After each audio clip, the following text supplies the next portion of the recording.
एक समय की बात है। एक शहर में एक छोटा सा परिवार रहता था। उस परिवार में मनीष, उसकी पत्नी रमा और उनकी 5 साल की बेटी कुकी रहते थे।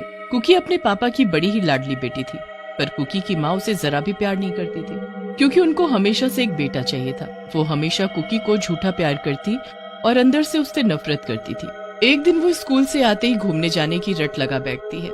मेरी छुट्टियां पड़ गई हैं माँ पापा, चलो न कहीं घूमने चलते हैं। अरे बेटा, थोड़ा सब्र रखो।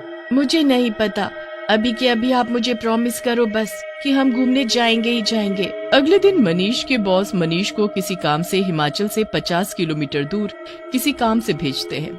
मनीष के मन में तभी घूमने का ख्याल आता है। वो घर जाकर ये खुशखबरी सबको देता है। अगले हफ्ते हम अपने पहाड़ों वाले घर में घूमने जा रहे हैं। मुझे बीच में एक दिन के लिए ऑफिस के काम से थोड़ा आगे जाना होगा, पर बाकी वक्त हम वहीं उसी घर में एंजॉय करेंगे। कुकी खुशी से उछल पड़ती है और अपने पापा के गले लग जाती है। एक हफ्ता ऐसे ही निकल जाता है। सब जाने की तैयारी करने लगते हैं। कुकी भी अपना सब जरूरी सामान बैग में भर लेती है। काफी रात हो जाती है और सब लोग हिमाचल पहुंच जाते हैं और शरीर को जमा देने वाली ठंड पड़ रही होती है। कुकी तो गाड़ी में ही सो चुकी होती है। अगले दिन जैसे ही सुबह होती है, कुकी जल्दी से बिस्तर से बाहर निकलती है और खिड़की से बर्फ देखने लगती है। बर्फ देखकर तो वो खुशी से झूम उठती है और बाहर जाने की जिद करने लगती है। हद ही हो गई है इस लड़की की तो, इसकी वजह से मैं अपने पति के साथ थोड़ा भी वक्त नहीं गुजार पाती। जब देखो फेविकोल की तरह चिपकी रहती है, पापा ये पापा वो। कुकी और मनीष बाहर जाकर बर्फ में खेलने लगते हैं और रमा वहीं खड़ी रह जाती है। रमेश को कुकी के ऊपर बहुत ही गुस्सा आ रहा होता है। उसे समझ ही नहीं आ रहा होता कि आखिर वो करे तो क्या करे। पूरा दिन खेलने के बाद कुकी थक कर सो जाती है। 2-3 दिन ऐसे ही निकल जाते हैं। फिर उसके बाद मनीष अपने काम से जाने लगता है। सुनो, मैं कल तक आ पाऊंगा, जब तक तुम कुकी का ध्यान रखना। तुम बिल्कुल फिक्र मत करो और अपना काम निपटा कर आओ। मनीष निकल जाता है और रमा खुशी से मुस्कुराने लगती है। फिर वो सबसे पहले कुकी के कमरे में जाती है और उसको चिल्ला चिल्ला कर उठाने लगती है। तुझे बड़ा शौक था ना बर्फ में घूमने का, चल तुझे मैं अभी घुमाती हूँ। अभी तो रात होने वाली है ना माँ। मैंने जो बोला समझ में नहीं आ रहा है क्या?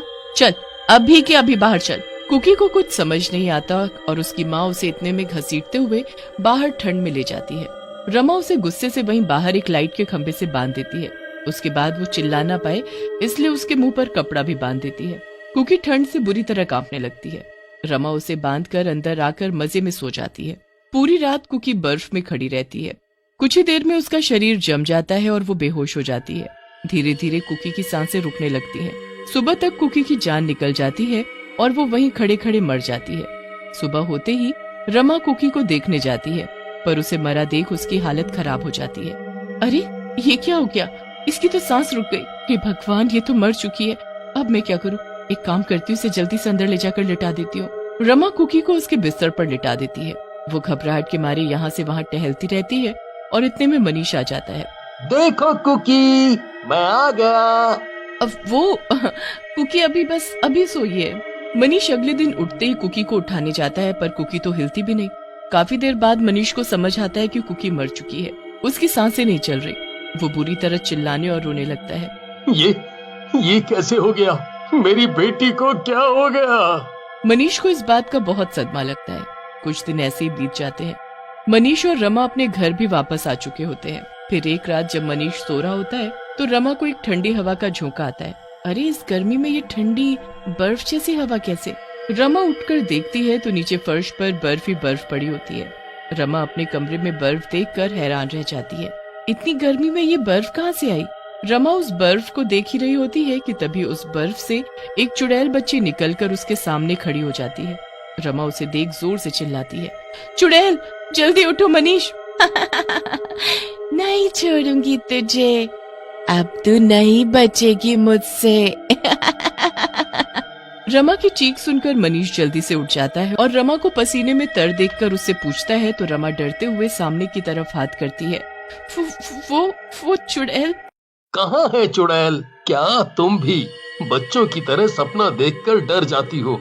नहीं मनीष, सच में वहाँ चुड़ैल थी और पूरे कमरे में बर्फ ही बर्फ। रमा वापस सो जाती है और फिर अगले दिन हमेशा की तरह मनीष के ऑफिस जाने के बाद रसोई में खाना बनाने लगती है। रमा चुपचाप रसोई में अपना काम कर रही होती है कि तभी सामने वाली खिड़की अचानक खुल जाती है और उसमें से बर्फ का एक झोंका अंदर आता है। रमा डर के मारे अचानक पीछे हो जाती है। पूरी रसोई में हर तरफ बर्फ ही बर्फ। ये सब क्या हो रहा है मेरे साथ? अभी तो इतनी लू चल रही थी और अचानक ये बर्फ। उसी चुड़ैल बच्ची को भागते देख रमा जल्दी से बाहर जाकर देखती है तो वो चुड़ैल बर्फ के ढेर में खेल रही होती है। फिर अचानक वो कांपने और रोने लगती है। बहुत ठंड है, मैं ठंड से मर जाऊंगी। ऐसे ही मरेगी तू, ऐसे ही ठंड से तड़प तड़प कर। कौन हो तुम? मुझे क्यों परेशान कर रही हो? मैंने आखिर किया क्या है? तूने मेरी जान ली है। मैं कोई और नहीं बल्कि तुम्हारी बेटी कुकी हूँ। चुड़ैल नहीं, तुम्हारी बेटी हूँ जिसे तुमने मार डाला। अब मैं अपनी मौत का बदला लेने आई हूँ और अपना बदला लिए बिना मेरी आत्मा को शांति नहीं मिलेगी। नहीं नहीं, ऐसा नहीं हो सकता। तुम कुकी नहीं हो सकती। नहीं नहीं। रमा वहाँ से भाग जाती है और सीधा अपने कमरे में जा छुपती है। उसे कुछ समझ नहीं आ रहा होता कि वो करे तो क्या करे, क्योंकि वो ये बात अपने पति को भी नहीं बता सकती थी। रमा हर वक्त डरी रहती है और मनीष के आने का इंतजार करने लगती है। मनीष रमा को देख उससे पूछता है तो वो घबराकर जवाब देती है, वो बस कुछ नहीं, वो बस मैंने रात को जो सपना देखा था ना, उसी से डरी हुई हूँ। क्या हुआ माँ? सच बताने में डर लग रहा है क्या? चुड़ैल, बचाओ बचाओ। मनीष मनीष, मुझे बचाओ, मुझे इस चुड़ैल से बचाओ, ये मुझे मार डालेगी। क्या हुआ रमा? आखिर तुम्हें हुआ क्या है? वो चुड़ैल वो मार डालेगी मुझे बचा लो मनीष। मनीष रमा को तसल्ली से कमरे में ले जाता है। रमा अभी भी डर से कांप रही होती है। जैसे तैसे रमा सोने की कोशिश करती है पर उसे हर वक्त ठंड लगती रहती है। इतने कंबल उड़ाने के बाद भी रमा का शरीर ठंड से जम रहा होता है और धीरे धीरे उसके शरीर पर बर्फ जमने लगती है। मनीष उसकी ये हालत देखकर बड़ा ही परेशान हो जाता है। कुछ तो गड़बड़ है रमा। इतनी गर्मी में तुम्हारे शरीर पर बर्फ जमने लगी है। बस कुछ समय और, सुबह तक तुम भी मेरी तरह तड़प तड़प कर मर जाओगी। नहीं नहीं, मैं मरना नहीं चाहती, मुझे मत मारो, मुझसे गलती हो गई, मुझे माफ कर दो। कुकी देखो कैसे मुझ पर हंस रही है। वो मुझे मार डालेगी, ये सब उसी ने किया है। पर वो तो मर चुकी है रमा, वो यहाँ कैसे, कहाँ है? वो देखो ना, वो मेरे सामने खड़ी कैसे हंस रही है। मनीष इधर उधर देखता रहता है पर उसे कोई दिखाई नहीं देता। उसे लगता है कि रमा की दिमागी हालत कुकी के मरने की वजह से खराब हो गई है, पर उसे बर्फ के जमने का कारण समझ नहीं आता। रमा भी लगातार पागलों की तरह उस चुड़ैल बच्ची को देखकर चिल्लाती रहती है। मनीष के लाख कोशिश करने पर भी वो डॉक्टर के पास जाने से मना कर देती है, क्योंकि उसे पता होता है कि ये कोई बीमारी नहीं है, ये सब तो कुकी का किया हुआ है और वही सब ठीक कर सकती है। आधी रात तक रमा की हालत बहुत ही खराब हो जाती है। मुझे बचा लो, मुझे मत मारो। कभी नहीं, तुमको मरना ही पड़ेगा और अगर तुम बचना चाहती हो तो सब अपने मुंह से सच सच मेरे पापा को बताओ कि कैसे तुमने मेरी जान ले ली। नहीं नहीं, मैंने तुम्हारी जान नहीं ली, वो तो गलती से। किसकी जान ली है तुमने? कुछ तो गड़बड़ है रमा। क्या छुपा रही हो मुझसे? सच बताओ, सच बताओ। रमा इतना डर जाती है कि वो सब सच सच बक देती है। उसकी बात सुनते ही मनीष जमीन पर सर पकड़कर बैठ जाता है और तेज तेज रोने लगता है। मनीष की इतनी बात सुनते ही कुकी उसको दिखने लगती है। कुकी को देख मनीष बहुत दुखी भी होता है और खुश भी। इसमें आपकी कोई गलती नहीं थी पापा, मुझे तो खुद नहीं पता था कि मेरी माँ मेरे साथ ऐसा करेगी। खैर, अब इनको इनके किए की सजा जरूर मिलेगी। नहीं, मुझे माफ कर दो।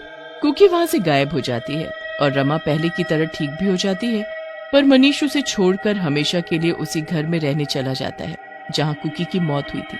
और रमा जिंदगी भर अकेले उस घर में पड़ी रोती रहती है और अपने किए कर्मों की सजा भुगतती रहती है।